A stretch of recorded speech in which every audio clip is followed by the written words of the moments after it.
Hey guys, what's up? My name is Sean Wayne and today pag-usapan nga natin ang panibagong hazing victim. And again, tao gama na naman ang involved dito. Nakita ko nga kanina sa live ni Direk Freddy. Nagbigay siya ng komentary dito. So pakinggan muna natin ng bahagya, then pag-usapan natin. Tumali sa mga ganyan, kaya ko sarili ko. Hindi ko kailangan ng katulong pa, di ba? At saka kung wala kang ginagawang masama, di ka nang argabyado ng tao, paano ka mapapaaway? Di ba? Paano ka mapapasok sa gulo? Kung alam mo naman yung tama at mali. Yan, tama yan sinabi mo, Maria, pasikat, di ba? Ano yun? Para lang ipabida mo, oh, may prat kami, siga kami sa school, ganun. Pwede kayo nasiga. Oh, tapos, bala kayo dyan, kayo nasiga. Tapos ang usapan. Hindi ako na perwisyo. Di kayo na ang pogi sa school, kayo na ang mga magagaling sa school. Tanungin mo, anong inaral mo? Pasang-awa pala. Di ba? Allen Blaya, ang kanya kinakasamang si Aldrin Lery Bravante kaninang madaling araw. Tinawagan siya ng ospital para kumpirmahin ang pagkakakilanlan ng biktima. Tingin nila na... Alam nyo, may picture ako niya ng walang blurred. Nung nakita ko, grabe talaga, ang saklap ng May pera din kasi natakbo dyan. Ganun ba? Meron ka bang prat, Jobert? Pag nakita ko yung totoong picture niyan, grabe. Parang talagang natuklap yung balat. Tuklap talaga. Pa-post naman, Direk. Labas nakakaano. Iyon nga lang pag halimbawa nagpapatato ka tapos hindi mo kaya, halimbawa sa likod, masakit diyan sa likod, sabi nila. Pero sa akin, hindi ako nasasaktan eh. Masakit daw. Pag kumbaga sa sobrang tindi na ng pain na nararamdaman mo, ay hirapan ka talaga pagdating sa paghinga-hinga. Tignan nyo yan. Pati dun sa paayan, ang dami. Grabe. Kaya sobrang sakit niyan, di ba? Tapos tataas pa yung ng dugo mo. Di ba, mami? Ewan ko. Basta. So kumbaga sa tinding hirap na sinapit ni Kuya talaga. Hirapan husto si Aldrin kung pagbabatayan ng mga sugat at pasa sa katawan. Confirm nga po namin na siya nga po talaga. So basically guys, lumalabas dito based sa news ni CNN. Okay? Dito sa news ni CNN. Parang merong 60 na palo. No? 60 na palo. Tingnan nga natin tong news ni Uy! Break na! Police district says 4 suspects in the alleged hazing that led to the death of a Philippine College of Criminology student are already under police custody. In its report on Tuesday, the QCPD says the suspects were identified as Justin Artates, Kyle Michael Cordeta, Lexer Angelo Manarpies, and Mark Leo Angeles, who are all members of Tau Gamma Phi Fraternity, Philippine College of Criminology Chapter. According to the report, the 4 frat members performed initiation rites on 25-year-old victim Aldrin Bravante. The rites were... Grabe na, parang kuya na lang nila yung binugbog nila dyan. Held in an abandoned building at the corner of Santo Domingo Avenue and Calamba Street, Quezon City around 2 p.m. on Monday. Citing Artates and Cordeta's accounts, police say the victims struggled to breathe and lost consciousness following the alleged hazing rituals. The 2 suspects brought Bravante to the Chinese General Hospital in Manila around 6:40 p.m., but the victim was declared dead on arrival. The Manila Police District apprehended Artates and Cordeta after hospital staff sought police assistance. The 2 other suspects, Manarpies and Angeles, voluntarily surrendered to authorities around 1:10 a.m. on Tuesday. QCPD says its forensic unit team conducted a technical aspect investigation at the abandoned building and collected 6 bottles of water as pieces of evidence. It adds that a cursory examination conducted on Bravante showed that he had sustained hematoma on both legs, while his chest and hands had marks from burned cigarettes. Grabe no. Parang hindi tao. Parang hindi tao yung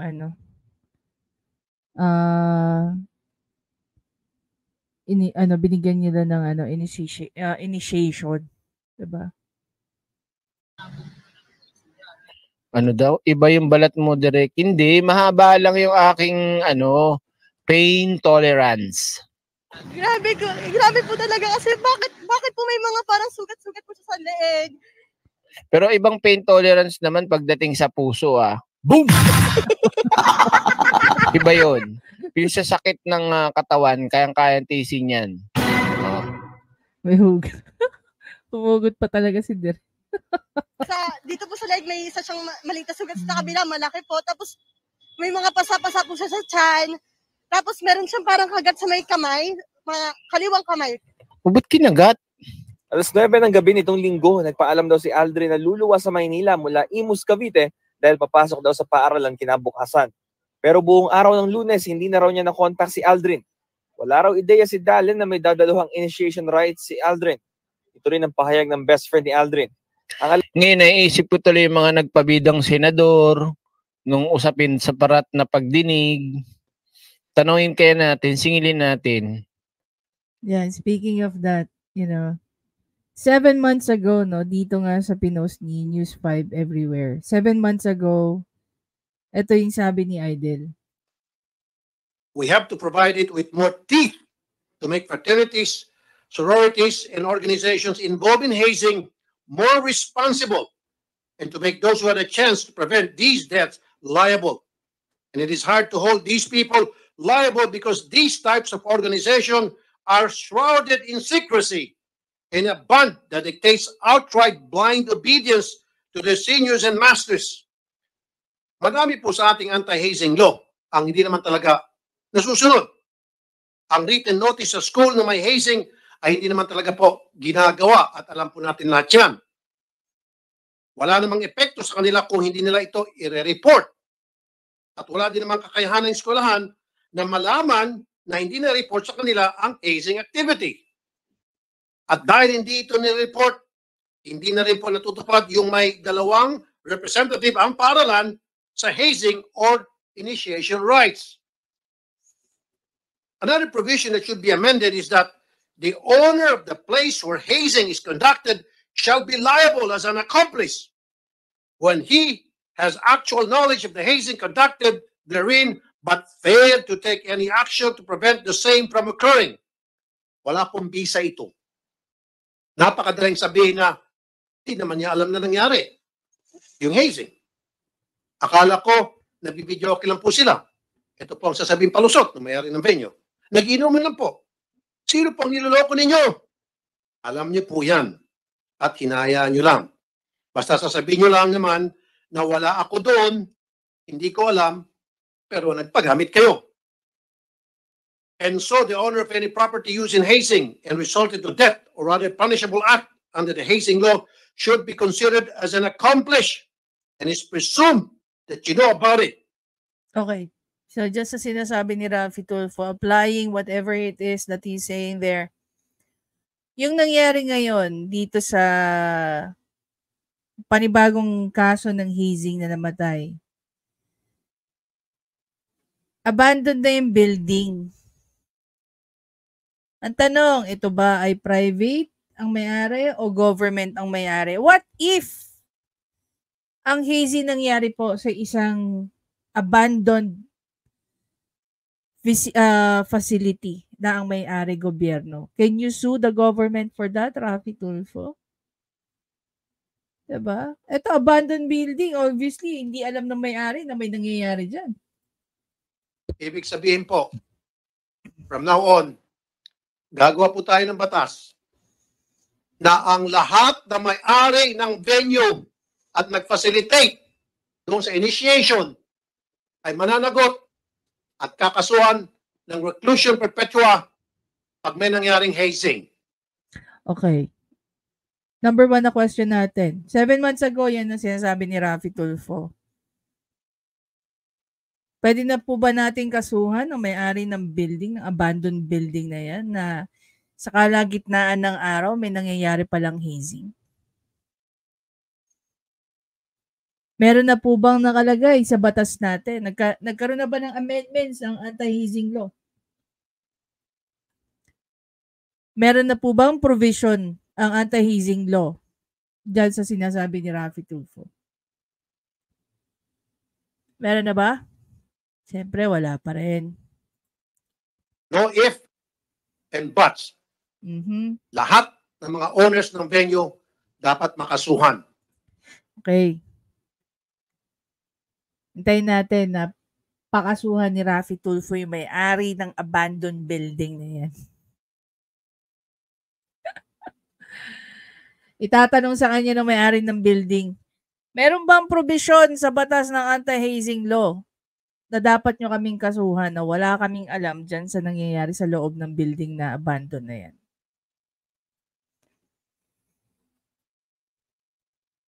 Diba? 7 months ago na to, guys. At maging ng mga nag-facilitate.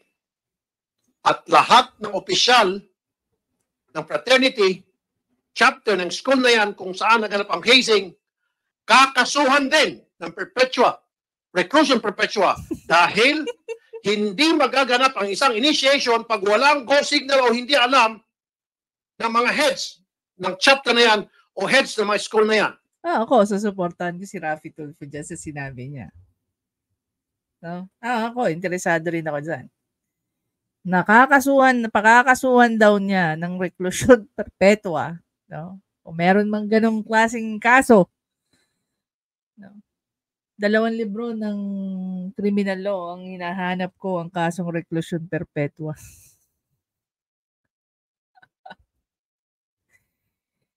Kasuhan ni Idol Raffy ng reclusion perpetua, lalong-lalo na yung mga, tama nga naman, dapat kasuhan talaga yung mga heads ng ng fraternity under that chapter. Diba?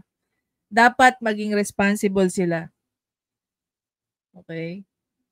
Tsaka itong mga to, itong involved dito sa hazing na to, hindi na po itong mga minor. They are of legal age. 20, 21, di ba? Now, ang tanong, meron bang provision ngayon itong araw na to? Kung kailan nangyari o inaibalita. Actually, Sunday pa yata nangyari, Monday. So that was yesterday.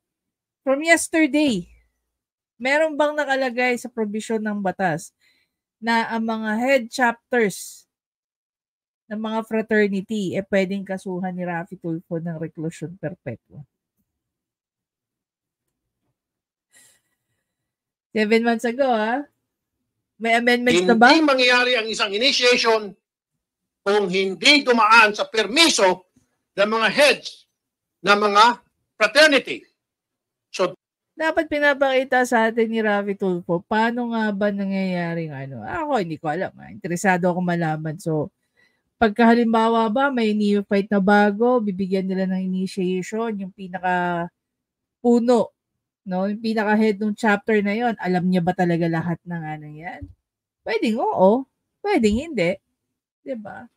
It's always easy for ako ayoko kasi Kaya ako, guys, never kong tinuruan ang sarili ko na makinig sa kwento ng isang tao lang. Lalo na kung may controversy yan. When I say controversy, may issue. 'Di ba? Normally, nag-o-observe ako kung hindi siya nagtatanong ako for clarification. 'Di ba? You cannot make me believe easily ng mga haka-haka, ng mga kwentong kutsero. 'Di ba? Yung puro accusation. It's always easy, guys, to accuse other people about certain things. Gaya nga ng ginagawa ni Raffy Tulfo. 'Di ba? Kaya ito nakakasuhan ng libel Madalas, puro second-hand information. Yun yung nakalagay dun sa niya sa kaso sa kanya Eventually, inamin niya na second-hand information lang daw yun. Wala siyang personal knowledge. Kaya tuloy siya nakasuhan. 'Di ba? O ngayon, sabi nga ni Direk, maniningil tayo. Idol Raffy, kailan lumabas na po ba yung amendments na sinasabi? Yung maganda yung sinasabi mo, nakasuhan, pati yung pinakapuno. Yun lang problema dyan. Wala naman po kasing kasong reclusion perpetua. No? Pangalawa, grabe yung speech mo dyan, pag sisigaw mo. Ngayon, ma-apply na ba natin yung sinasabi mo?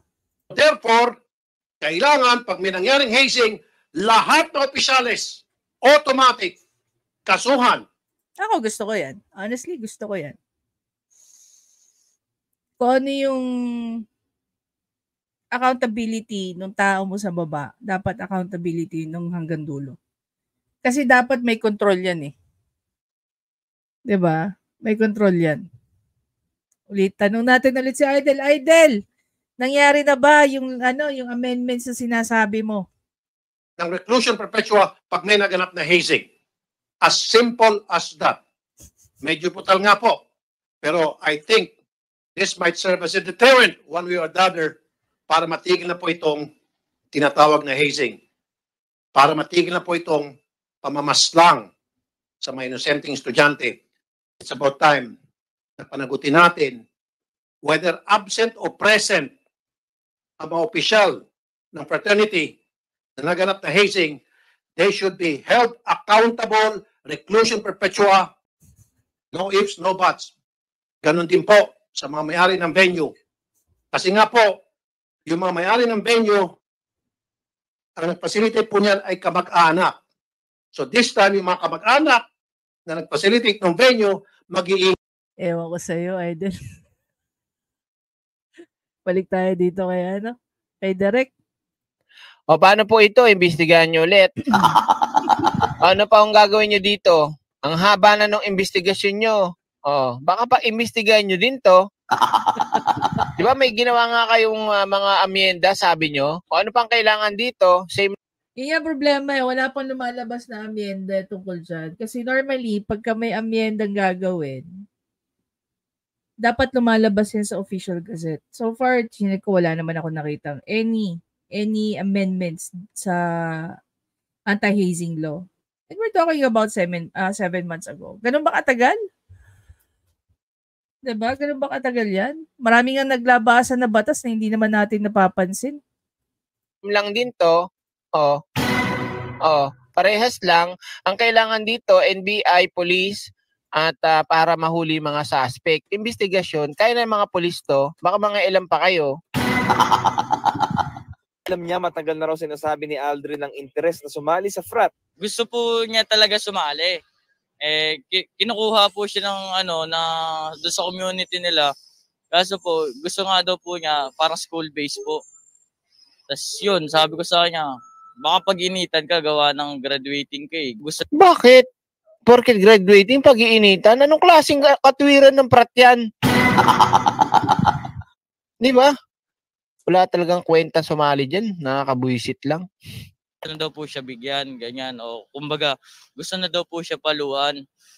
Sabi po niya, may nakapagsabi po sa kanya, hindi ko sigurado kung close ba niya o Ang sabi lang sa kanya, wag daw muna ngayon, gawa ng baka mainit nga daw po sa ganyan. Graduating student na sana si Aldrin ng kursong criminology. Naulila pa sa ama ang 6 na taong gulang nilang anak ni Dalen. Hustisya ang panawagan ng mga mahal sa buhay ni Aldrin. Sana naman naawa kayo, di ba? Hindi naman. Actually, nakakaawa. Nakakaawa na may makita kang ganyan. Hindi lang yon. For me, it's very stupid na mamatay ka because of hazing. Parang, pwede bang mas merong meaningful way yung pagkamatay mo?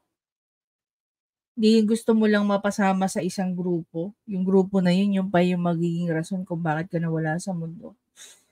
And dun nga sa report ng CNN, sabi doon na yung kapatid daw nito, ikamamatay lang 2 months ago. Diba? Another dagok sa pamilya. Yung pinagsisigaw ni Raffy Tulfo doon kanina, no? Okay yun eh. Ako amendable ako sa mga pinagsasabi niya except doon sa owner ng venue. Alam ba ni Raffy Tulfo na hindi pwedeng kasuhan ng isang gobyerno? Like say for example, ang daming abandoned property ng governments. Pwede din mag-over-debako dyan mga yan. Gawin ng hazing. Yan sinasabi ba ni Raffy Tulfo pagka nagkaso siya sa venue na property owned by the government? Pwede niyang kasuhan? Diba? As a venue, So, doon lang tayo sa makatotohanan. Ulitin ko, ang reclusion perpetua po ay penalty. Hindi po siya crime. Yung crime dyan, yung yung pagpatay. Diba? Yung pagkamatay ng tao na involved sa hazing. So, ayun lang. Akalain mo, 7 months ago, nagsisigaw si Idol Raffy tungkol dyan sa ng hazing. May nangyari na ba? May na-file na bang panibagong for amendment dyan sa anti-hazing law natin? Magagamit na ba ngayon yan? Mananagot na ba yung mga heads, yung mga official ng Tao Gama within that chapter? Of course not. Wala pang batas eh.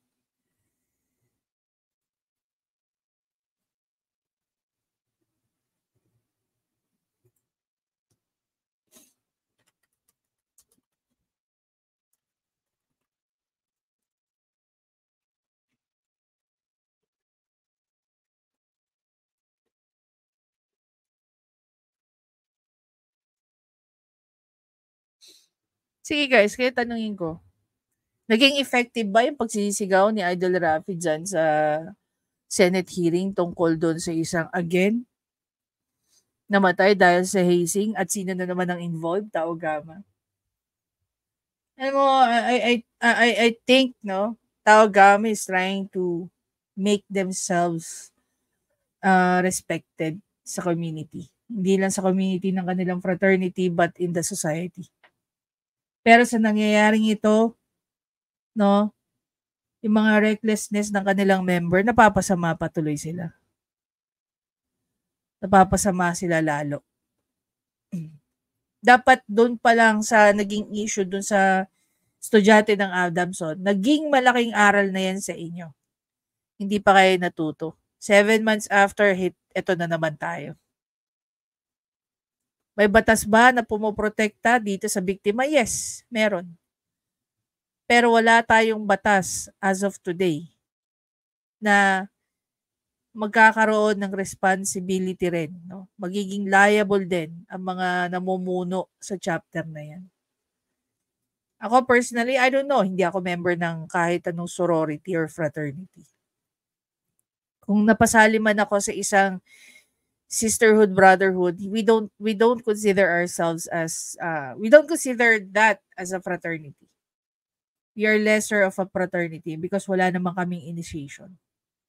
Karamihan ng kasama ko doon na yung mga brad ko at mga sis ko doon, puro kami mga achievers, no joke. It's either yung pinaka-founder nun, Spoiled Collection, pinaka-founder nun, engineer. Karamihan ng mga members namin, siguro 90% sa amin, very successful sa buhay. Either mga engineers ang kasama namin or mga varsities. Varsity ng iba't ibang sport. Ako, varsity ako ng basketball, mga varsity ng volleyball kasama namin, varsity ng table tennis, mga arkitekto, yung mga ganyan. Yung pinaka-founder namin, engineering student at the time na in-establish niya yung Spoiled Collection. Walang sakitan na ganyan. And hanggang ngayon, nagkakasama kami. We're very much intact. We're very much, connected kami sa isa't isa. Never kami nagsakitan. At never din kami na-involve sa kahit anong gulo. Meron din naman fraternity sa PLM ng panahon namin. Diba? May Tao Gama rin. Katabi nga lang namin Tao Gama. Namin Apo. Diba? Marami rin tayong mga kaibigan at kakilalang nasa Apo. Marami din tayong mga kaibigan at kakilalang nasa Tao Gama. Diba? Hindi naman ako member ng APO, hindi rin ako member ng Tau Gamma, pero mga kaibigan ko sila. So, it's safe to say na hindi naman talaga requirement ang magkaroon ka ng fraternity. Masarap siguro, no, na mapasama sa mga ganyang fraternity. Pero sana, hindi kayo umabot sa ganyan. So far, ang APO, wala pa ako naririnig. No? So far. Ang dating kasi sa akin ng mga APO, pagdating sa fraternity, sila mga elitista. Sorry Yun ang dating sa akin pag APO. Pag narinig ko, member ka ng APO. Dating sa akin, mga elitista, mga APO. Wala namang sinasabing squammy. Pero yun lang, they have that kind of reputation sa akin. Na pag member ka ng APO, mga elitista ka. Karamihan ng mga nagiging member ng APO is may sinasabi, no? May may posisyon sa society natin. Diba? Anyway, yun lang. Diba? Hindi natin kailangan ng mga grandstanding na opisyal, na senador, at kung ano-ano pa. Siguro nga maganda yung gusto niyang maisabatas. Unfortunately, hanggang doon lang yun. So, doon pa rin tayo magsistick kung ano yung nakasabi. Doon sa kung ano man ang nasasabi sa loob ng anti-hazing law natin. Di sana kung naisabatas na yung sinasabi niya sa anti-hazing law, yung amendments na gusto niyang mangyari. Baka malamang hindi na nangahas umulit itong mga to. May nasampulan na Kailangan daw natin ng ipin sa batas. Let's see. Lalo na ngayon na sumasabit ang pangalan ni Erwin Tulfo sa usapin ng casino junket. Diba? Anyway guys, again, maraming salamat. I'll see you in the next video. Bye guys!